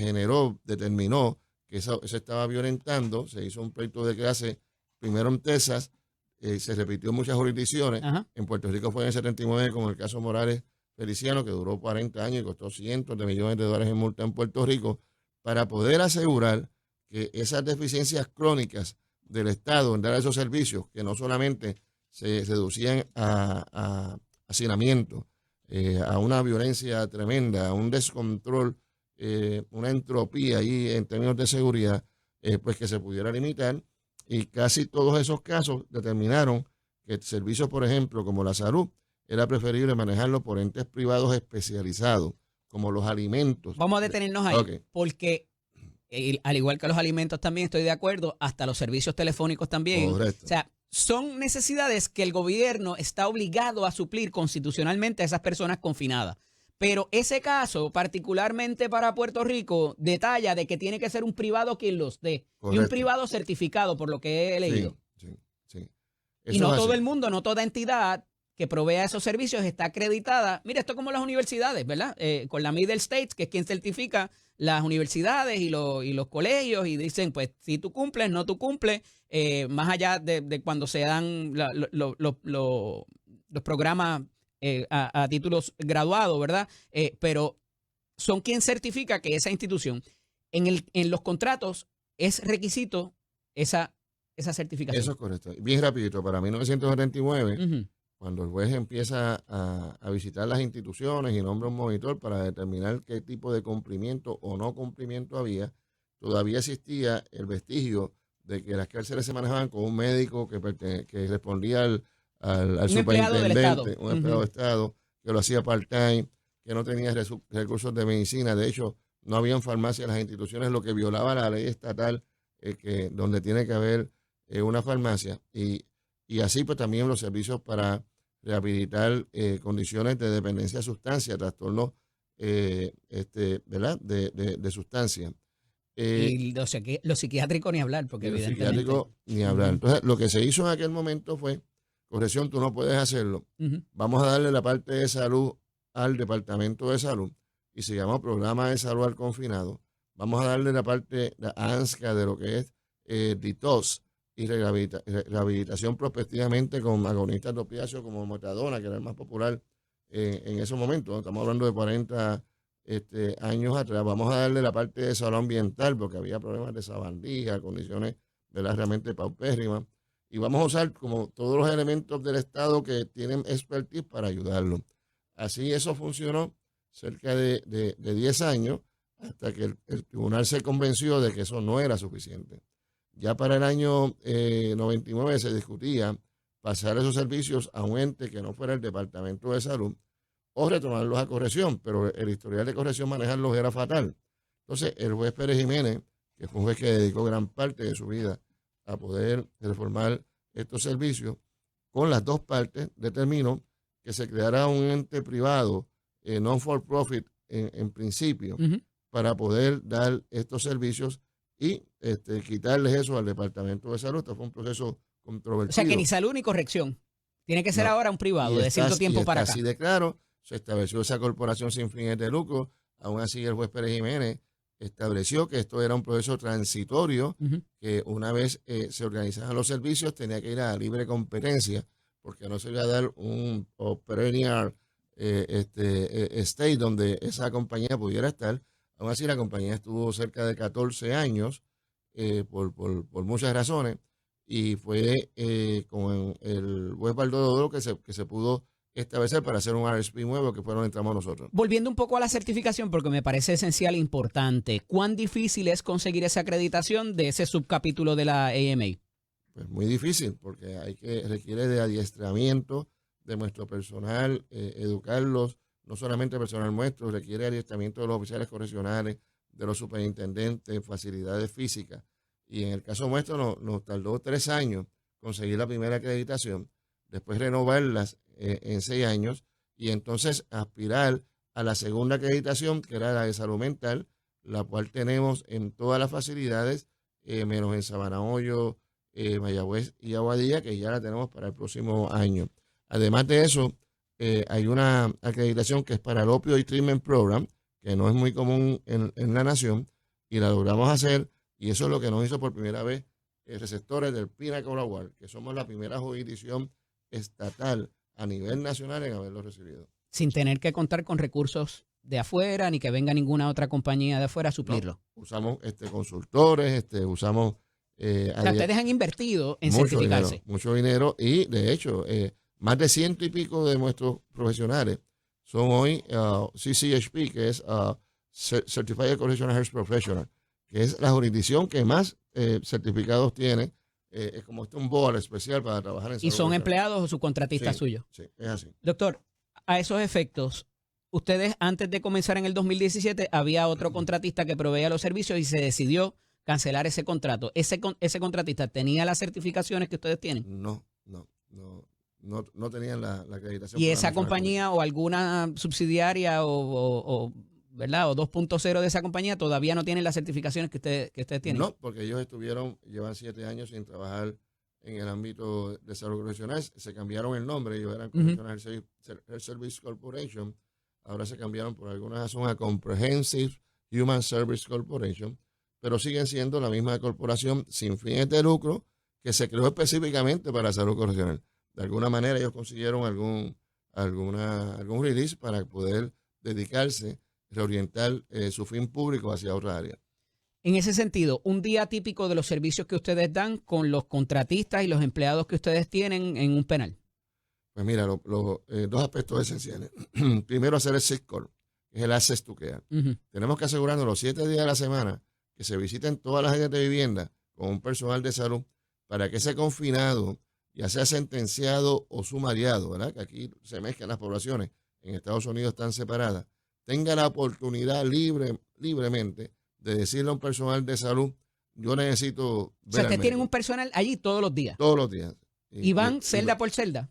Van área de vivienda por área de vivienda, asegurando que haya contacto visual. En algunos casos firman una boleta, en algunos casos le dicen, doctor Omis, yo necesito hablar con usted. Pero eso ocurre diariamente. Y ese expediente de esa persona que no tiene acceso, déjame ir a casa a buscar el expediente de mis condiciones previas, ¿cómo se suple ese cernimiento para ver si, porque hay gente que a veces, ¿verdad? Y cuando hay condiciones mentales, no necesariamente te dicen la verdad. Definitivamente. Bueno, y también tienen la contaminación del trastorno, ¿verdad?, de sustancias que Ujú. afecta mucho su vida y sus maneras sociales de poder intercambiar con la sociedad y con la sociedad correccional. En la otra parte esencial son los servicios de screening y de assessment. Tenemos screening y assessment, tenemos los intake centers. Cuando hablamos de screening y assessment, ¿verdad? Son términos en inglés, aquí Bueno, no todo el mundo. Eso quiere evaluación, decir algún tipo de evaluación, cernimiento y cernimiento de evaluación. evaluación. Ajá. Literalmente, perdóname, es como Ujú. lo traigo. Hay 2 centros de ingreso. Uno en Bayamón. No se disculpe, doctor, es que yo tengo un problema con las siglas, Sí, que sí, las utilizamos muchas veces, sí, los sí, que no, estamos en no, contacto con eso, pero la y gente que nos está debemos ser escuchando, cuidadosos sin duda, sin para que duda. todo el mundo nos entienda. Ujú, ujú. El primer centro de ingresos es en 705 en Bayamón. Ok. Ahí se reciben sumariados y sentenciados. Ahí corrección hace su parte sociopenal y nosotros hacemos la parte médica. En las primeras 24 horas hay que hacer un screening, que es el cernimiento, que es un poco menos sofisticado. Hay que hacer unas pruebas de sangre que ya están predeterminadas por consideraciones puramente de salud pública, de prevalencia de condiciones. Eso hay que hacérselo a todo confinado que A llegue allí. todo, al 100%. Eso lo estamos haciendo ahora mismo. Y ahí determinamos la necesidad médica de esos confinados. Más allá de lo que te pueda decir el confinado. Claro. Más allá y tratando de establecer ya un rapport médico con ese confinado que no te conoce, que no sabemos si estaba activo en uso de sustancias en las pasadas 24 horas. Y tratamos de darle toda la información para que él pueda aprovechar los servicios que tenemos intramuralmente. ¿Hay servicios médicos que se le da a la población confinada que no sean provistos por la entidad que usted dirige? No, ahora mismo no. Todo lo hacemos nosotros. Ahí se determina si esa persona puede ir a la población general, Ujú, si tiene algún estado de ánimo emocional o alguna condición mental ujú. que requiere intervención inmediata y ubicarlo en un área de mayor servicios para que no vaya a la población general, porque su condición lo puede hacer más vulnerable a situaciones sociales de lo que ocurren allí. Eso es para eso. Hay un psicólogo que está allí Y 24 está bajo horas, la sombrilla de ustedes. está bajo nuestra sombrilla. Y eso ocurre también en Ponce 676. Y sin entrar a casos específicos, porque sé que hay una situación en el tribunal pendiente, pero si esa persona trabaja en la cárcel y se accidenta, hay una institución que no son ustedes que provee un servicio. Definitivamente, cualquier confinado que tenga el privilegio Ujú. de trabajar en una brigada de trabajo de corrección, como por ejemplo ayer vimos que el gobierno anunciaba la factoría o la fábrica de tablillas, pues está cubierto igual que va a quedar nosotros con el Fondo de Seguro de Estado. Y hay unos médicos en el Fondo de Seguro del Estado que van a tratar a esa persona que no son Que no ustedes. son de nosotros. Usted sabe que la cubierta del fondo es una cubierta obligada. Ahí todo empleado está asegurado. Hay patronos no asegurados, pero hay una máxima que todo está asegurado. Y ese paciente, si tuvo un accidente laboral, pues tiene todo el derecho y el privilegio que tenemos cualquiera de nosotros Ujú. a recibir los servicios. Down the line. Ajá. ¿Ustedes ese expediente tienen acceso a él o se sigue evaluando con los médicos del fondo? ¿Interactúan con esas condiciones dentro de los servicios que ustedes dan? Tenemos acceso intermitente, parcial. Siempre hemos tratado de procurar tener el 100% del expediente, pero no siempre lo hemos logrado. Pero cada vez que ellos vienen allá, nos envían un resumen de lo que le hicieron. Y también entrevistamos al paciente confinado para asegurar el continuity of care y poder Para la continuidad claro, de ese tratamiento, pero no necesariamente reevalúan o rehacen lo que hace ese médico. Y ¿no? estoy poniendo un ejemplo del Fondo del Seguro del Sí, Estado, pero sí, quizás pudiera ser alguna otra entidad también o sí. el mismo corrección que provee algún otro servicio, ¿no? Y sobre todo que no tenemos quizás facultad tan especializada en algunas áreas. Por ejemplo, si recibimos un confinado que ha sido operado de su cordón espinal, yo no tengo un neurocirujano allí para poderlo evaluar, ¿no? Un experto en espalda. Ujú. Yo confío en esa información que nos envía el Fondo de Seguro de Estado, que tiene unos recursos, sus especialistas, los mejores de Puerto Rico, en ese tipo de condiciones. Y a esos efectos, ustedes no pudieran ir en contra de una determinación que haga ese médico porque fue el que No, empezó ese expediente. no. Sí podemos verificarlo, evaluarlo. Ujú. Son expedientes muy robustos porque estamos hablando de confinados que han estado 10 años, 20 años en el sistema, imagínate el expediente que tienen, pero con ese historial y el examen físico que hacemos esta persona, pues podemos coincidir con esa determinación, que es lo que hacemos usualmente. Doctor, ustedes obviamente se le ha notificado la cancelación de esos servicios. ¿Cómo le impactaría a la corporación o a la empresa que usted dirige, que contrata gente de aquí y que tienen a todos esos facultativos y personal administrativo? Bueno, es un impacto muy serio donde tenemos que manejarlo muy responsablemente porque implicaría eventualmente que se afectara la relación de trabajo de muchos de esos profesionales con nosotros. La ¿No compañía, podían reubicarlos en ningún otro de los servicios que ustedes dan? muchos de ellos Tendrían que votarlo. sí, muchos de ellos se podrán reubicar, pero en algún momento de esto no prevalecer, tenemos una gran confianza en los recursos que se están sometiendo interdictales a nivel del Tribunal, ¿verdad?, de Justicia, pero si al final no prevaleciéramos, se afectarían muchos empleados. ¿Verdad? Y sin entrar a la parte técnico-legal, porque para eso sus abogados han estado, ¿verdad?, Correcto. en los diferentes medios dialogando. Hay una situación que parece tener que ver con algún tipo de situación político-partidista, pero cuando se les notifica a ustedes la cancelación del contrato, me parece, y revisando el documento, ahí no habían unas razones específicas como tal de incumplimiento de parte de Physician, quizás ni en otras instancias adicionales. No solamente no las había, sino que no se nos había comunicado Ujú. oportunamente para poder agotar un componente del contrato para poder sanar cualquier noción de incumplimiento. Simplemente se notificó que a base de una percepción de algo que pasó con un confinado y de otro informe incompleto de una firma no especializada que evaluó los sistemas de salud nacional, que por ahí venía la cosa, para hacer una terminación por causa. Eso se hizo en la pasada administración, no en esta. Los informes esos que Ujú. la pasada administración Que se contrató la entidad para supervisar sí, o evaluar lo que ustedes habían hecho. y la pasada administración, antes de irse, nos exculpó de eso, porque nuestras respuestas a esos informes fueron suficientes para darse cuenta que la responsabilidad de la compañía era nada con respecto a eso. De hecho, no tenemos ninguna obligación contractual para nosotros participar de evaluaciones de medical parole o de early release. Eso no existe en nuestro contrato. Y hay unos parámetros, ¿verdad?, que he estudiado también en el componente legal de los reglamentos y demás, que de nuevo no quiero entrar en ello, pero hay otras cosas que se debieron seguir que no eran responsabilidad Sí, de Physician. es correcto. Doctor, una de las cosas que ustedes levantan en el recurso interdictal, como se llama, ¿verdad?, la demanda que presentan en los tribunales y que está próxima a verse o debería estar próxima a verse, es cómo pudieran afectarse los servicios en caso de que terminen el contrato, consigan a otro proponente o no, y la interrupción de esos servicios sería complicadísimo para el Estado y para la población correccional. Háblanos un poquito de eso.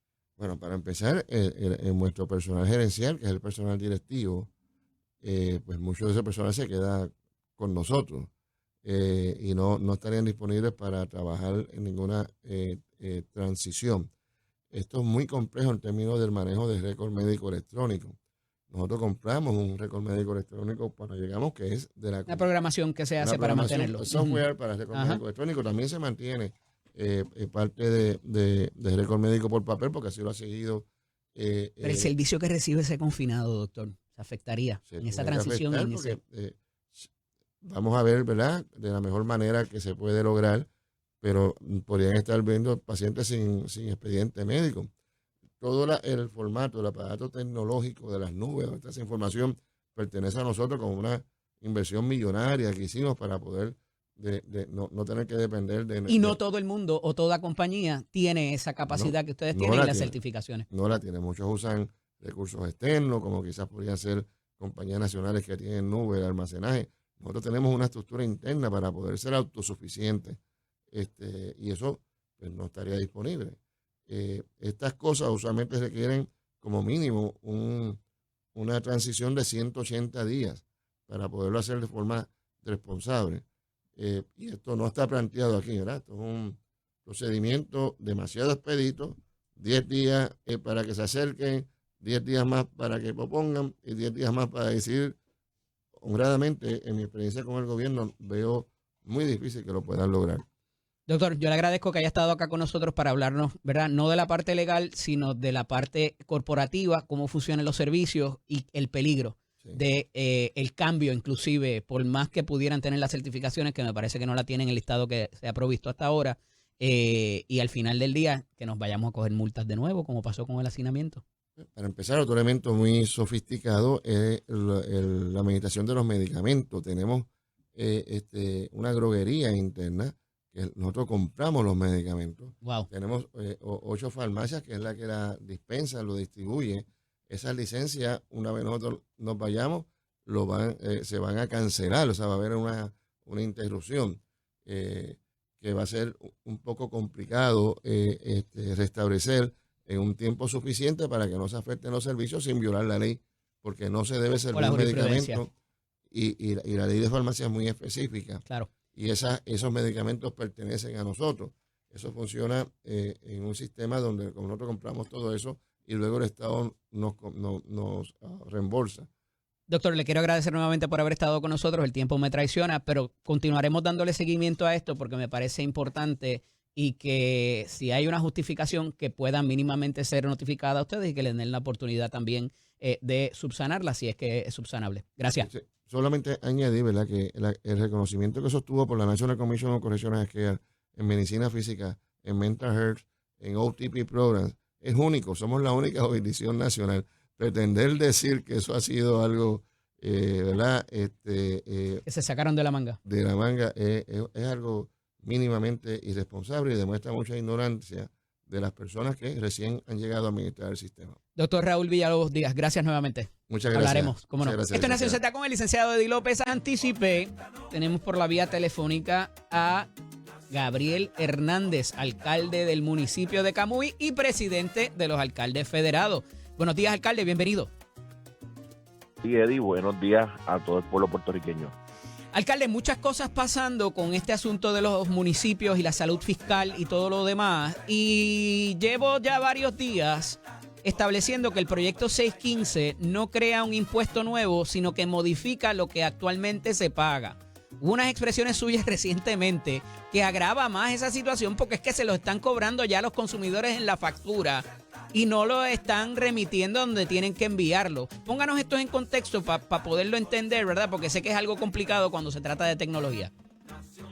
Bueno, Eddie, desde 1991 existe la facultad en ley para que los gobiernos municipales, a través de la Ley de Municipios Autónomos de Puerto Rico, creada bajo Hernández Colón, donde establece de que los gobiernos municipales, a través del CRIM, pueden cobrar un cargo por lo que son los canales de voz. En 1991, Puerto Rico enfrentaba un monopolio en todas las comunicaciones, a través de Puerto Rico Telephone Company.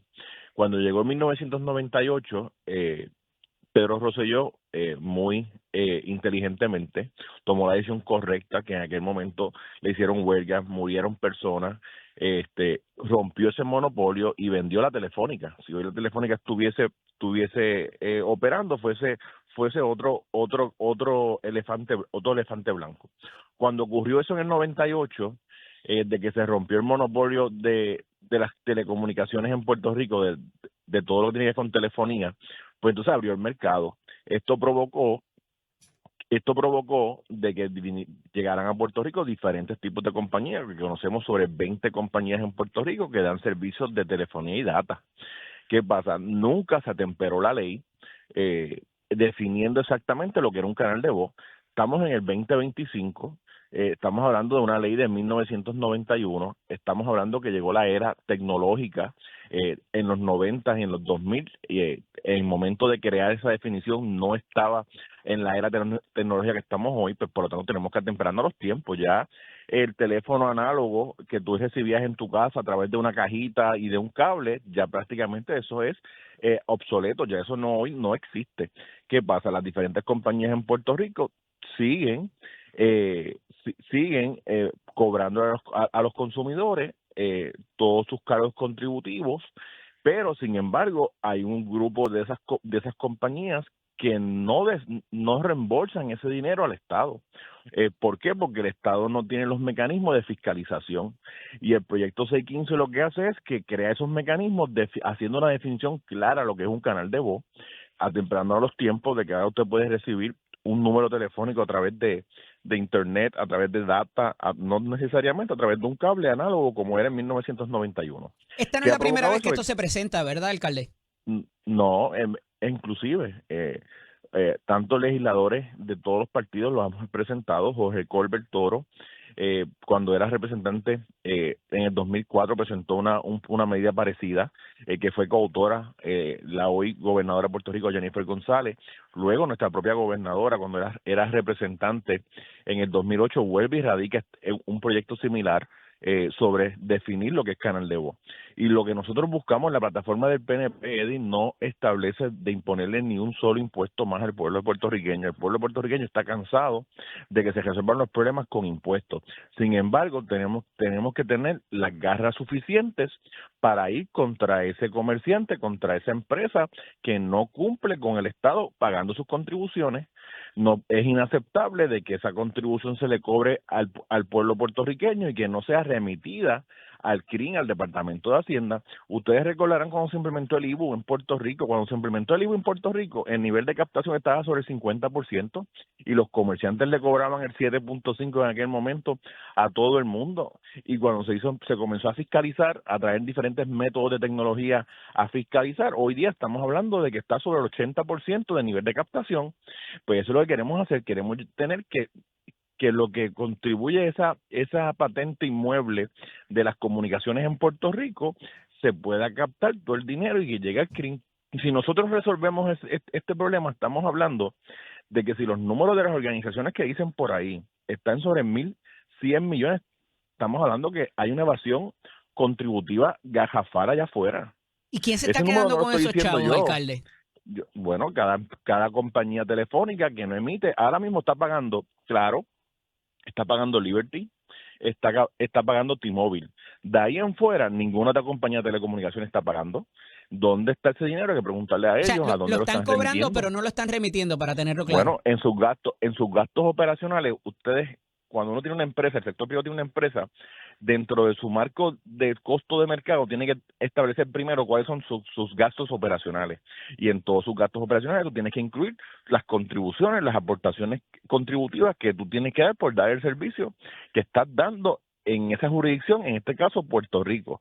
Y entonces, usted tiene que remitir esa contribución que usted le cobra al ciudadano, se la tiene que devolver al Departamento de Hacienda si es Hacienda, al CRIM si es un asunto de patente mueble e inmueble, y así sucesivamente. Así que el proyecto 615 no establece en ningún lugar un impuesto nuevo. Lo que corrige es una definición, y es una definición que se corrige porque en los tiempos que estamos, claro, hemos evolucionado y la tecnología vino a cambiar el mundo. Pero se Y ampliaría, ahora, ante esa corrección de la definición de canal de voz, ¿se ampliaría lo que actualmente se paga, a pesar de que no es un impuesto nuevo? Bueno, no es un impuesto nuevo, pero todo el que tenga toda compañía que dé servicio a través de un número de teléfono, paga. Y se lo va a pasar al consumidor.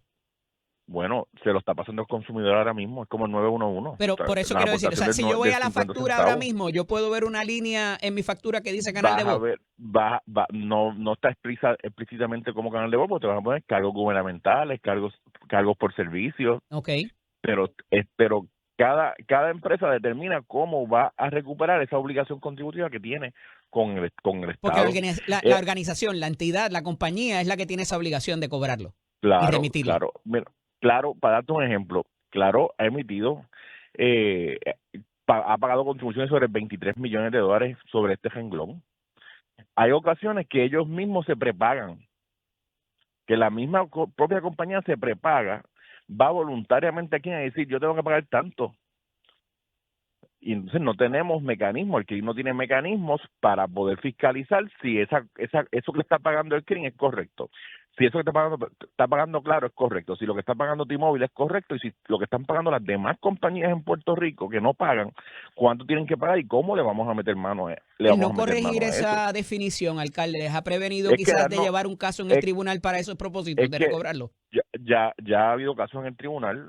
Como ustedes conocerán, quien compró Puerto Rico Telephone Company fue Claro. En un momento dado, hace varios años atrás, Claro llevó un caso a los tribunales porque decía que era una competencia desleal, de que ellos tenían la contribución, continuaban con la contribución, Claro. mientras que sus competidores no estaban pagando. ¿Y qué pasó allí?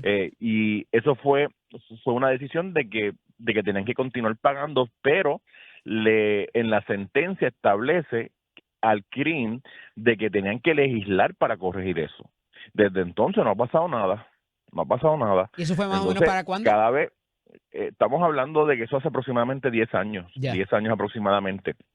Y no ha pasado nada, como la mayoría de las cosas en Puerto Rico, que cuando tenemos que tomar decisiones difíciles, preferimos mejor echarlas a un lado, dejarlas para después, para que Puerto Rico siga en el mismo lugar que estamos hoy, que no haya desarrollo económico, que cada día que queremos que atraer nuevas empresas en Puerto Rico nos hacen un piquete, porque es que no, tenemos que estar en contra de la libre empresa, que tenemos que estar en contra del sector privado, y eso no puede ser así. Puerto Rico tiene que cambiar, Puerto Rico se tiene que mover a donde el sector privado y el gubernamental puedan trabajar de la mano para que haya desarrollo económico. Y este asunto, lamentablemente lo quieren demonizar de que es un asunto de que queremos implementar un impuesto, y eso no es así. Si usted lee el proyecto va a poder ver que es una definición de lo que es canal de voz, y cuando baja la data te vas a dar cuenta de que compañías, como mencioné, 3 o 4 compañías en Puerto Rico lo están pagando, y sobre 12 compañías en Puerto Rico no pagan ni un solo centavo, mientras el pueblo puertorriqueño cumple con su factura de teléfono. Pero Tan sencillo como un eso. poco, ¿verdad? Para dejarlo claro, si ahora mismo en mi factura, bajo esos cargos, yo estoy pagando $3 y se redefine esto de canal de voz, ¿ese cargo va a subir, alcalde? En ¿Debería algunos casos subir? en algunos casos podría bajar, y la factura del ciudadano de teléfono puede bajar, y yo le voy a decir a usted por qué. Porque ahora mismo, si solamente 3 empresas en Puerto Rico están cumpliendo con la carga contributiva, cuando ellos van a determinar el costo de venta al ciudadano, tienen que estimar lo que están pagando, y por lo tanto ese precio va a ser mayor que el de sus competidores. Sus competidores, como están evadiendo esa contribución, pues pueden tener una posición de decir, yo te voy a dar ese servicio por 10 centavos menos, Ya. pero mientras que los demás están pagando. De eso se trata. Si nosotros igualamos que todo el mundo pague lo que le corresponde, va a ser productivo para el consumidor, porque va a haber mayor competencia, porque están en las mismas igualdad de condiciones contributivas. De eso se trata. Yo sé que es un tema tedioso, que para el pueblo sí, no todo el mundo entenderlo, lo quiere manejar, ¿verdad? para Por la cosa de la tecnología. ¿verdad? Ahora Por hasta lo los complejo relojes que tienen es. su propio plan de data. Correcto. Pero estamos hablando de números telefónicos, ¿sabes? No estamos hablando de que si es el cable, es todo lo que es canal de voz. Esto pasó también en Canadá. En Canadá y en los estados, cuando hacemos un search, Esa era la próxima estos pregunta. pleitos, ¿Cómo se ha manejado en otras estos pleitos, jurisdicciones, si sabes? lo mismo, las diferentes compañías de telecomunicaciones van a los medios, te hacen una campaña de odio, que te quieren imponer un impuesto nuevo, pero hasta el momento no han prevalecido ni en los estados ni en Canadá. A un momento dado querían llevar que era un asunto tangible, y como es un asunto la tecnología era un asunto tangible, tenemos que dejarla fuera de pagar contribuciones. En serio, o sea, eso no puede ser. Aquí, si la carga contributiva, todo el mundo asume su rol y su responsabilidad, va a ser mucho menos para el ciudadano, y de eso se trata. Alcalde, más allá de las responsabilidades que hay en los municipios, ¿verdad? Por los programas que tienen, la seguridad pública, el ornato, todo lo demás, servicios que se ofrecen, ahora el programa de Dama de Llaves y todo lo demás, de cierto tiempo para acá se les añadieron responsabilidades sin darle los recursos a los municipios, y encima de eso, obviamente, se les ha reducido lo que era el famoso fondo de equiparación. Llevamos ya décadas escuchando de que sin esos recursos adicionales, los gobiernos municipales pudieran colapsar, algunos de ellos, al punto de que se trajo un momento la consolidación de municipios y demás, y parece haber una guerra declarada de la Junta de Supervisión Fiscal contra los municipios.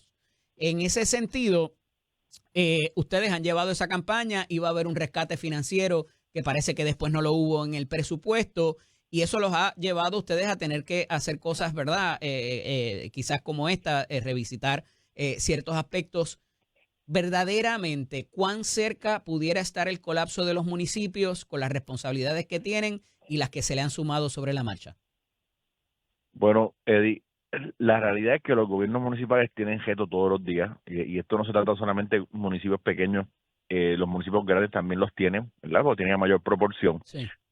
Nosotros hemos establecido que hay municipios en Puerto Rico que su nivel de captación, su nivel de generar ingresos es limitado por su ubicación geográfica y por su Pues sus circunstancias alrededor, claro. Sí, sus sí, sí. circunstancias alrededor. Estamos hablando de municipios como Comerío, municipios como Las Marías, Ujú. Maricao, y hemos estado O tan trabajando con grandes la como Junta de Control. Arecibo, con el desarrollo de Atillo, que usted conoce muy bien porque son vecinos Igualmente, suyos. Ujú. claro, Y Florida. y Utuado, por ejemplo, Ujú. ¿sabe?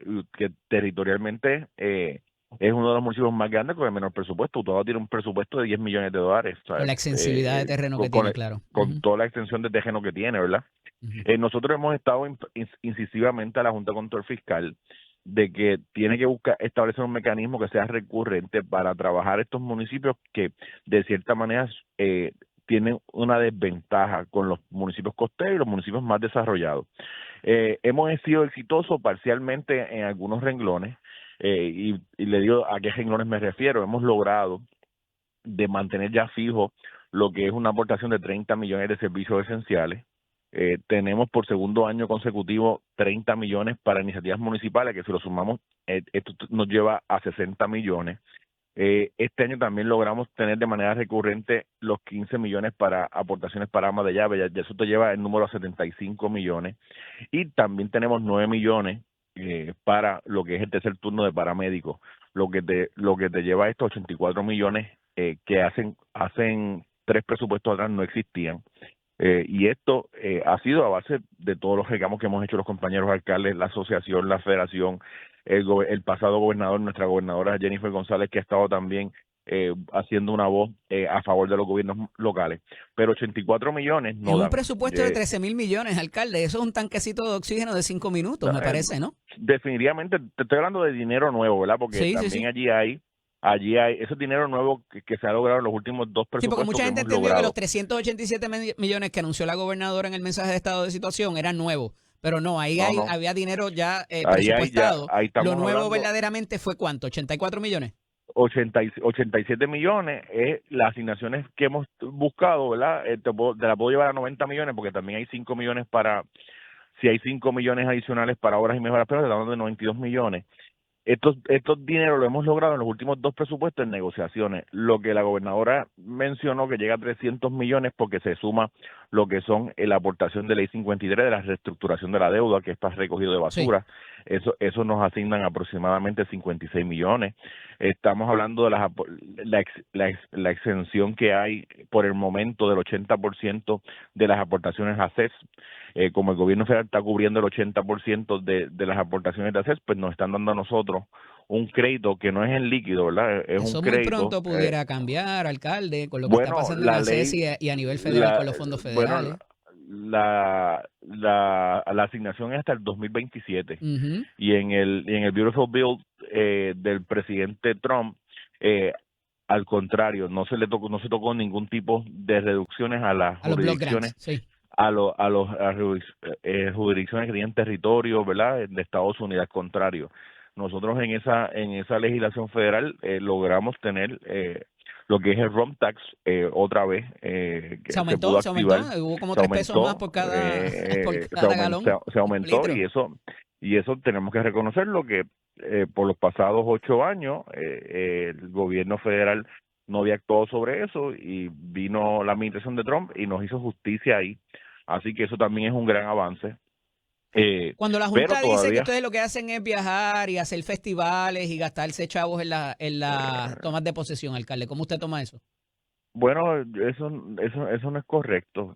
Yo sí tengo que reconocer de que hay que ser juicioso, cada municipio tiene que ser juicioso, pero las actividades culturales, los eventos que hacen cada municipio es parte del desarrollo económico. Si yo le quito a las Marías Festival de la De la China, China. si yo le quito ese fin de semana que es de actividad económica, porque el gobierno municipal no puede pensar ni el gobierno en general dinero, eso le corresponde al sector privado. Nosotros estamos para dar servicio.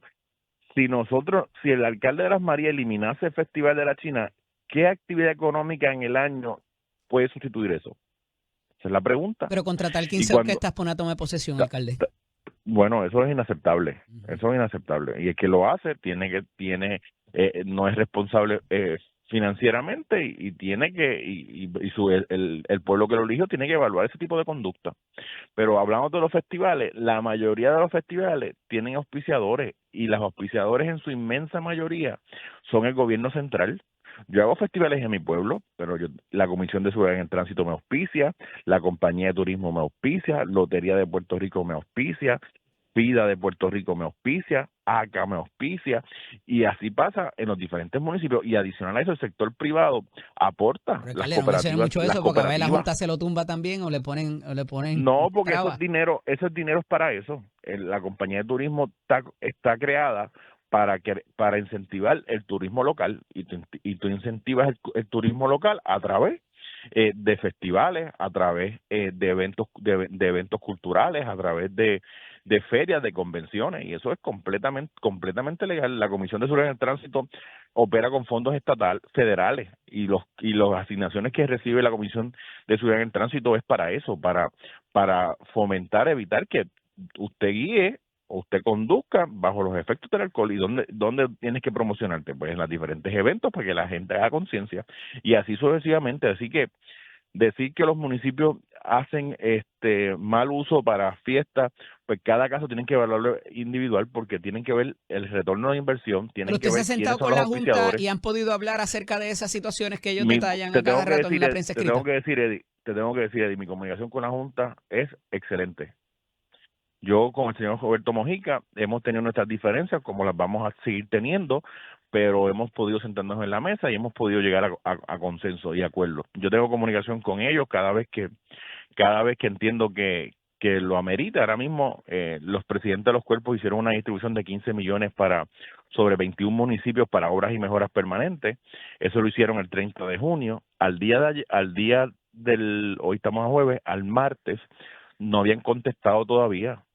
Yo hice un correo electrónico al señor Roberto Mojica como presidente de la federación, exigiéndole, preguntándole dónde estamos. Ya van 15 días que los presidentes de los cuerpos hicieron una solicitud, y al otro día, ayer, ya estaba la Junta de Control Fiscal contestando el correo electrónico diciéndole a la Oficina de Gerencia y Presupuesto: necesito la siguiente información para poder aprobar ese desembolso. Por lo menos le Que están así se contestando, trata. alcalde. Contestan. El señor Mojica tiene comunicación conmigo y le hemos explicado situaciones. Ahora mismo tengo situaciones con unos municipios que no me los incluyeron en la O sea que distribución pudiéramos decir hubo. que esta versión de la Junta es más responsiva, por lo menos.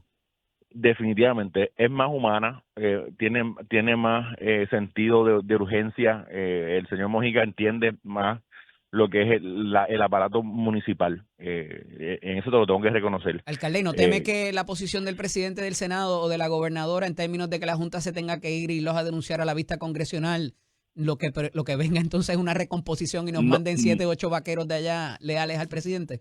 Y no haya tanta... al contrario, el presidente del Senado Ajá. hizo lo correcto, la gobernadora también. Tenemos que alzar la voz. Somos una colonia, lamentablemente, y un sistema impuesto por el Congreso de Estados Unidos. Tenemos que combatirlo y tenemos que exigir nuestro gobierno propio. Esa lucha es distinta a manejar el día a día, que no se puede dejar a un lado, que tenemos que trabajar con ellos, porque lamentablemente somos una colonia. No tenemos derecho a votar por el presidente de Estados Unidos, no tenemos derecho a votar por los congresistas. Pues a eso nos atenemos, a que nos impongan una Junta de Control Fiscal. Alcalde, la Por eso es distribución de que esos chavos que estamos hablando, ya ha habido municipios del Partido Popular o de alcaldes populares que se han quejado que le han dado más a los PNP que a los municipios populares. bueno, es que asumen hay algunos compañeros de la oposición y compañeros que traducen todo a política partidista. Uh-huh. Para que fueran más efectivos, necesitaban que su presidente de la Asociación de Alcaldes estuviera en comunicación directa con la Junta de Control Fiscal y con las diferentes entidades. A O sea que muchísimas Jordi reuniones no ha que estado yo tan en asistí, contacto con la Junta como usted lo ha hecho. bueno, Eddie, a muchísimas reuniones que yo he sido citado Uh-huh. como contraparte, que han citado a ambos presidentes de los cuerpos legislativos de la Asociación de Alcaldes, allí no ha habido nadie. Yo hice conferencia de prensa el 18 de mayo y el gobierno de turno es de mi partido. Yo fui a una conferencia de prensa a decir de que el presupuesto que estaba proponiendo la Junta de Control Fiscal impactaba negativamente a los municipios. Yo lo hice de frente y lo defendí mis O argumentos. sea que la distribución de esos 84 millones que usted me relata que son nuevos está en manos de la Junta y no ni de los presidentes de los cuerpos ni de la gobernadora. Bueno, los 84 millones que te mencioné Ajá. son asignaciones que tuvimos en el presupuesto que venció en junio 30, que logramos que las incluyeran en el trámite legislativo gracias a la intervención del presidente del Senado y el presidente de la Cámara. Esas asignaciones, la mayoría ya tienen una distribución que fue ya aprobada en el año que terminó en junio 30, que es la que nosotros estamos recomendando. Nosotros estamos recomendando que de la manera que distribuyeron los 15 millones de amas de llave para población para municipios que tuvieran 50,000 habitantes o menos, se aplique igual. Cuestión de que no tengamos que estar ahora haciendo nuevas fórmulas. Alcalde, ya resolviste el problema de las 15 millones. Me quedan 10 segundos y usted hubo una expresión que hizo ayer en prensa digital de que no a la consolidación de municipios. Eso no es viable. No es viable. Si vio la nota, doy mis razones. Si nosotros eliminamos a Comerío y le pasamos esa responsabilidad al municipio vecino de Bayamón, estaría perdiendo fondos federales porque ya no va a tener, ya ese municipio dejó de existir, esa población ya no es vulnerable porque integrar 19,000 habitantes a 90,000 habitantes que tiene Bayamón, automáticamente ya no cualifica para fondos federales, para diferentes programas, subvenciones. Así que, y la responsabilidad se la pasas al municipio vecino. ¿Con qué dinero? ¿Con qué recursos? Alcalde, gracias por estar con nosotros. Gracias a ti. Un abrazo, cómo no. Alcalde Gabriel Hernández, alcalde del municipio de Camuy y presidente de los alcaldes federados. Esto ha sido Nación Z por el día de hoy. Se despide.